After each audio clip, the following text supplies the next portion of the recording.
You all may have heard of my brother, Jeff, or Jeff the Killer. You also probably believe he murdered me. You're wrong.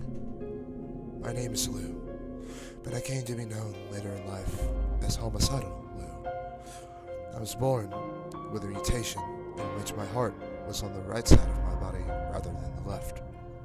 Other than that, there was nothing wrong with me. Well, physically, that is. Let us start at the beginning. Lou was in shock of the horror of that brother of his, no, the thing, stabbing a knife into his chest. The pain was excruciating, to say the least. As he bled and gasped for air through gargling, blood-filled screams, he weakly crawled his way slowly to the kitchen and started up the stove. He had to cauterize his room. He had to, or he would most definitely die. The pain of the burner against his open wound was unimaginably painful, indescribably painful. The next thing he knew, he was in a hospital room, with bandages around his chest, binding him, and stitches across his torso. Lou looked at the doctor who had just entered the room. He was thinking about what Jeff did to his parents.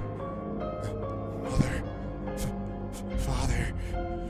The doctor had a grim expression on his face. Son, your parents are dead. They died in a car crash. I'm sorry.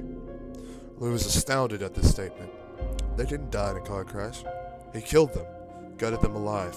They were murdered by his monster of a brother. He decided to remain calm out of fear of ripping the stitches in his chest. Then what will happen to me?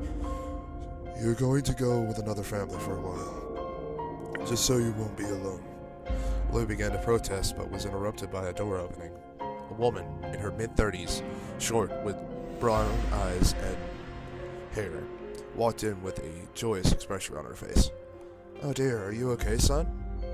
A cringed at the woman called him son.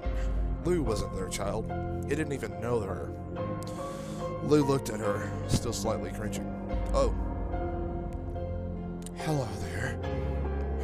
Who are you? She grinned from ear to ear. My name is Martha Fugit, and I'm going to be taking care of you for a while.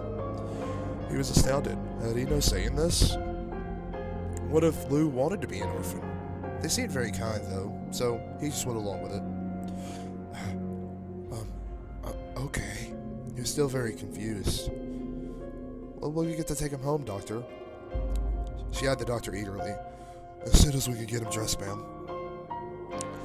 He took Lou downstairs to get his clothes, and he dressed himself hastily.